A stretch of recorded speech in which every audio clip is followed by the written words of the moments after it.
Tabligh bukanlah istilah lain dari membungkam mulut, memenangkan perdebatan, ataupun mempermalukan orang yang ditablighi. Hal-hal tersebut tidak ada kaitannya sedikit pun dengan tabligh. Begitu juga, tabligh bukanlah ajang untuk memperlihatkan kedalaman ilmu kita. Maksud tabligh adalah merubah hati orang lain.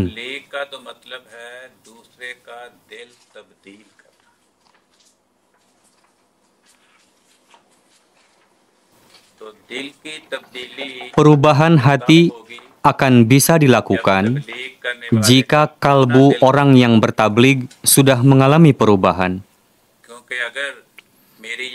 Jika botol saya ini kosong, saya tidak akan bisa menuangkan air dari botol ini ke dalam gelas.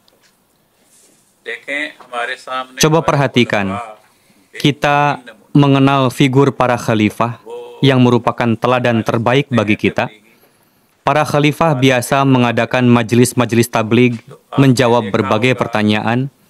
Anda pasti pernah menyaksikan ketika para khalifah bertabligh tidak lantas menghujani lawan bicara dengan peluru dalil-dalil.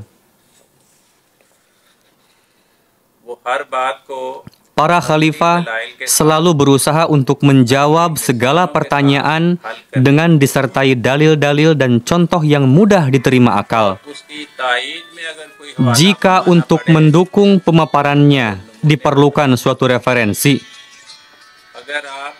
lalu mereka sampaikan. Jika Anda menyampaikan sesuatu yang mudah dicerna oleh orang yang kita tablighi, apakah 2, 3, atau 4 kalimat saja, lalu diiringi dengan doa, bukannya malah menodong mereka dengan mengatakan, tolong fikirkan dan renungkan apa jawabannya.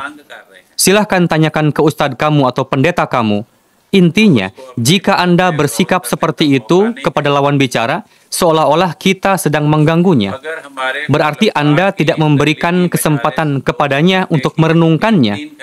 Jika majelis-majelis tabligh para khalifah kita yang berlangsung 2 atau 3 jam saja bisa berhasil tanpa menyampaikan rujukan yang sulit dan pelik, maka kita pun harus mengikuti teladan tersebut.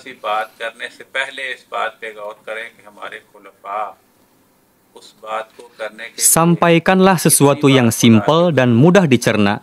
Namun perlu diperhatikan bahwa sebelum menyampaikan hal-hal yang simpel tersebut, berapa kali para khalifah kita sujud di hadapan Allah Ta'ala? Bagaimana beliau-beliau mensucikan hati terlebih dahulu? Betapa banyaknya doa yang dipanjatkan oleh beliau-beliau untuk orang-orang yang hadir dalam majelis tabligh tersebut. Para khalifah menyampaikan pemaparan yang sederhana dan mudah dicerna oleh akal, sehingga memberikan pengaruh yang besar kepada para pendengarnya. Karena saat ini, dunia tidaklah siap untuk mendengarkan perkara-perkara keagamaan. Mereka sudah merasa bosan dengan agama.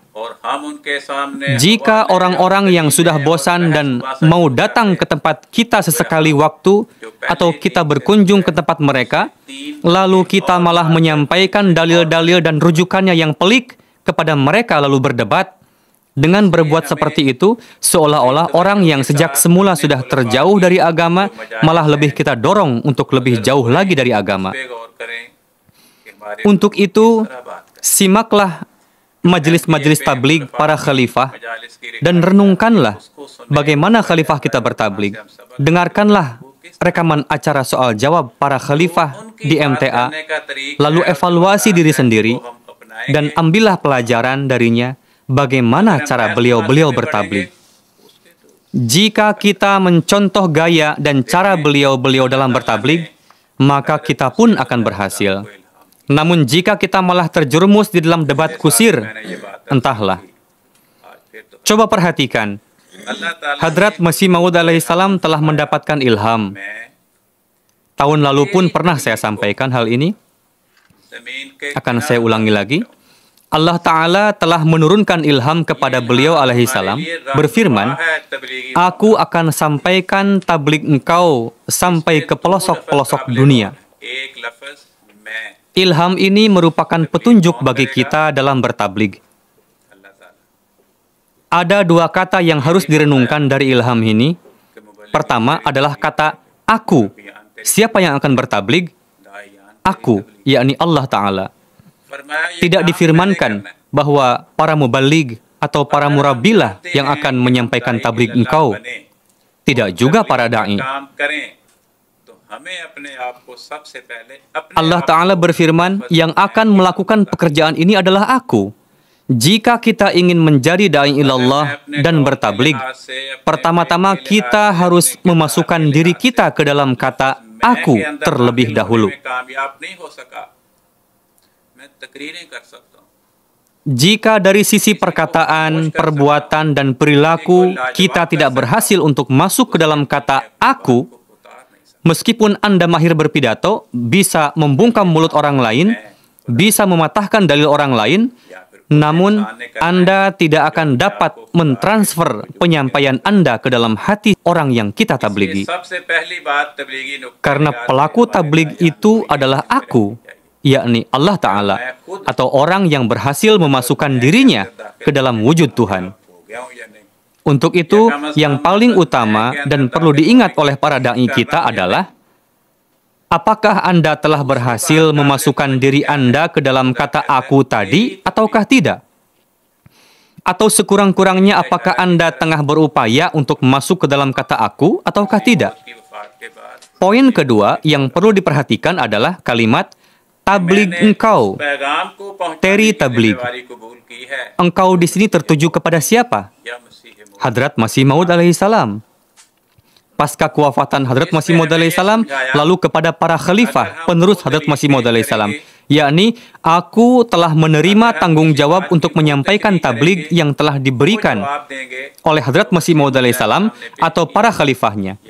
Pada kalimat tersebut menjelaskan kepada kita bahwa jika kita menyampaikan dalil-dalil atau jika kita menerangkan sesuatu yang telah diajarkan oleh Hadrat Masih Maud alaihissalam atau para khalifah beliau, maka ilham tersebut mengatakan bahwa aku akan menolongmu. Namun jika kita meninggalkan dalil-dalil tafsir dari Hadrat Masih Maud alaihissalam dan para khalifah beliau, lalu mengada-adakan dari diri sendiri dengan mengatakan bahwa saya telah menemukan poin ini.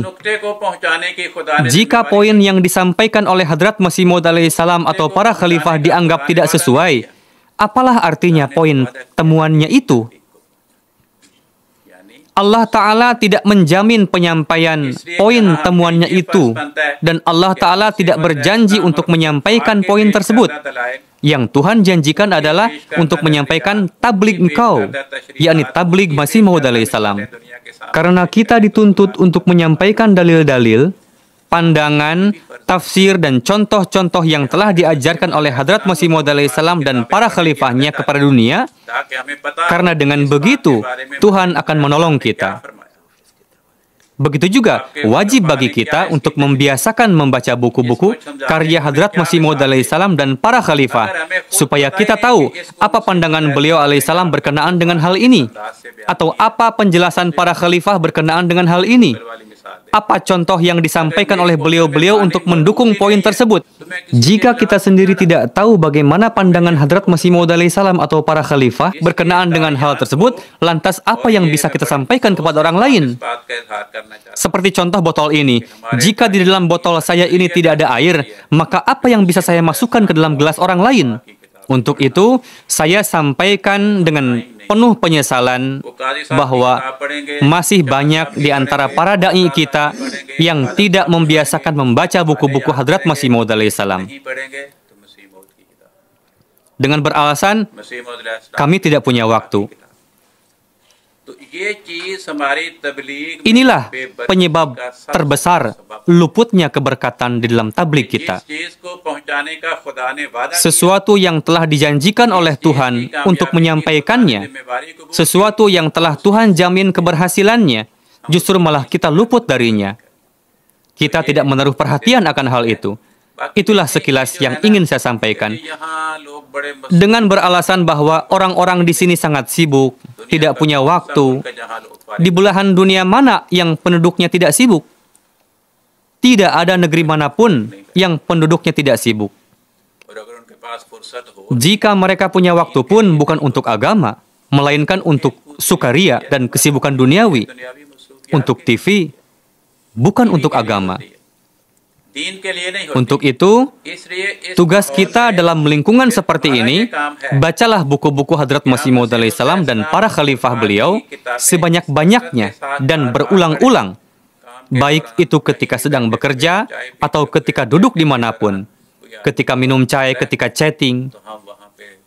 Dalam bertablig, ketika orang yang ditabligi tengah menyampaikan sesuatu, panjatkanlah doa supaya apa-apa yang akan kita sampaikan tepat dan benar dan memberikan pengaruh baik kepada orang itu. Sampaikanlah 2, 3, 4 kalimat, semoga betul-betul menyentuh hatinya. Terkadang kita meminta orang yang kita tabligi untuk membaca buku kita, padahal kita sendiri enggan membaca buku kita sendiri.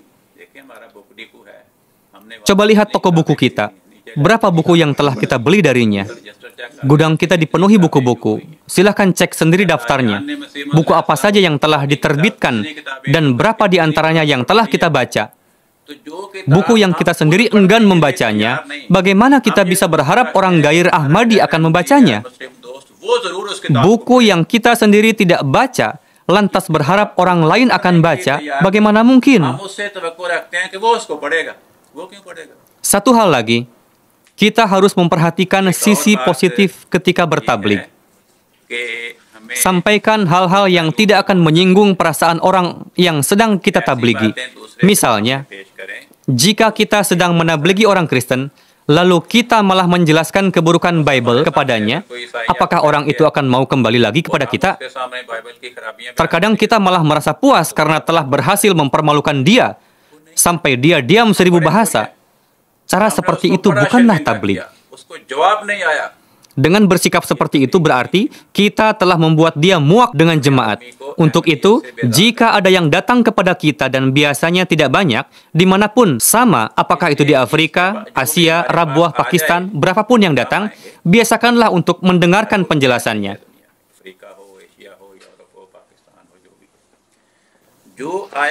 Ada satu kekeliruan yang mendasar pada para da'i kita. Masih ada yang beranggapan bahwa tabligh itu adalah berbicara, sehingga dia enggan mendengarkan penjelasan orang yang ditabligi. Akibatnya ketika ada kesempatan bertabligh, langsung saja dihujani dengan dalil-dalil yang ada di benaknya. Dia tidak berpikir terlebih dulu apakah dalil tersebut perlu disampaikan atau tidak. Apa keyakinan yang dipegang oleh lawan bicara kita?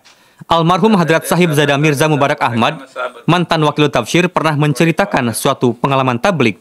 Suatu ketika ada orang barat yang bertamu ke tempat mubalik kita di Eropa. Pak mubalik kita langsung saja menyuguhi tamu dengan chai dan biskuit, lalu mulailah menceramahi sang tamu dengan dalil-dalil Bible dan mengatakan bahwa Yesus itu bukan Tuhan dan bukan juga anak Tuhan. Sang tamu diam saja mendengarkan dan terus menikmati suguhan. Akhirnya Pak Mubalik menghentikan pemaparannya setelah berbicara 45 menit dan merasa lelah. Sang tamu terus menikmati suguhan biskuit dan cahayanya. Pak Mubalik berpikir, kenapa tamu ini tidak bertanya apa-apa? Akhirnya ditanyalah, karena sudah merasa lelah berbicara. Apa pendapat Tuhan? Apakah Yesus itu Tuhan atau bukan? Sang tamu menjawab bahwa memang Yesus bukan Tuhan, bukan juga anak Tuhan. Pak Mubalik terheran-heran, kenapa tanpa ada pertanyaan, si tamu langsung sependapat dengan keyakinan kita bahwa Yesus bukan Tuhan dan bukan juga anak Tuhan. Pak Mubalik bertanya, sebenarnya apa agama Tuhan? Dia menjawab bahwa agama saya Yahudi. Pak Mubalik terkejut dan berpikir, pantesan sependapat, karena orang Yahudi ini jangan-jangan meyakini Yesus sebagai Tuhan, sebagai orang baik pun tidak. Dia berpikir, sudah capek-capek menerangkan panjang lebar, ternyata salah sasaran. Pak Mubalik bertanya, kenapa Anda tidak bilang dari tadi bahwa Anda adalah Yahudi? Yahudi itu menjawab, tadi Anda kan tidak menanyakan identitas saya terlebih dahulu. Dari tadi saya duduk dan Anda menyuguhi saya, lalu mulai menceramahi saya. Sebenarnya, tablik bukanlah nama lain dari berbicara. Dengarkanlah terlebih dahulu penjelasan orang yang kita tabligi, biarkanlah dia berbicara. Ketika dia menyampaikan penjelasannya, dengarkan dengan penuh perhatian dan berdoalah di dalam hati. Merubah hati adalah tugas Allah Ta'ala. Ceramah kita dan dalil kita tidak bisa merubah hati seseorang. Jika kita membiarkan lawan kita berbicara dan kita dengarkan penjelasannya, maka kita akan dapat mengetahui apa sebenarnya keyakinannya, bagaimana standar keilmuannya, bagaimana tabiatnya, poin apa yang sebaiknya disampaikan di hadapannya yang dapat menyentuh hatinya, dan poin apa yang tidak boleh disampaikan di hadapannya. Namun jika kita hanya memberikan kesempatan sebatas hanya untuk mengetahui bahwa dia ini Kristen atau Gair Ahmadi saja, lalu langsung dihujani dengan dalil-dalil, tidak akan berpengaruh apa-apa.